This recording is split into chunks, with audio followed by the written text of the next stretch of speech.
ನೀನೇನ್ ದೊಡ್ಡ ಬಾಡಿ ಬಿಲ್ಡ್ರೇನೋ ಕುಯ್ದಾಕ್ಬಿಡ್ತೀನಿ.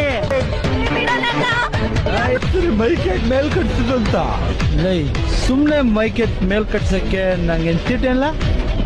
ಯಾರಾದ್ರೂ ಸತ್ತೋಗವ್ರೆ ಅಂತ ಬ್ಯೂಟಿಫುಲ್ ಐಡಿಯಾ ಇರ್ತವ. ಆದ್ರೆ ಯಾರು ಸತ್ತೋಗ್ರೆ ಅಂತ ತೋರಿಸ್ಬಿಡೋದು. ಅವನಲ್ಲೋ ನಮ್ ಪಂಚಾಯತಿ ಪರಮೇಶಿ. ಇದು ಪಂಚಾಯತಿ ಪರಮೇಶಿ ಅವರ ಸಾವಿನ ಪ್ರಚಾರ. ಪಂಚಾಯತಿ ಪರಮೇಶಿ ಅವರು ಇವತ್ತು ವೀರ ಮರಣವನ್ನು ಹೊಂದಿದ್ದಾರೆ. ಯಾರು ಏನು ಮಾಡುವರು, ನನಗೇನು ಕೇಡು ಮಾಡುವರು. ಯಾಕ್ಲಾ ನೀನು ಸತ್ತೋಗ್ಬಿಟ್ಟೆ ಅಂತ ಮೈಕಲ್ ಅನೌನ್ಸ್ ಮಾಡ್ಕೊಂಡ್ ಬರ್ತಾರಣ. ಏನ್ ಹೇಳ್ತಿದ್ದಿಲ್ಲ, ನೀನೊಂದ್ಸಲ ಕೇಳಿ ನೋಡು. ಪಂಚಾಯತಿ ಪರಮೇಶಿ ಅವರ ಸಾವಿನ ಪ್ರಚಾರ. ಪರಮೇಶಿ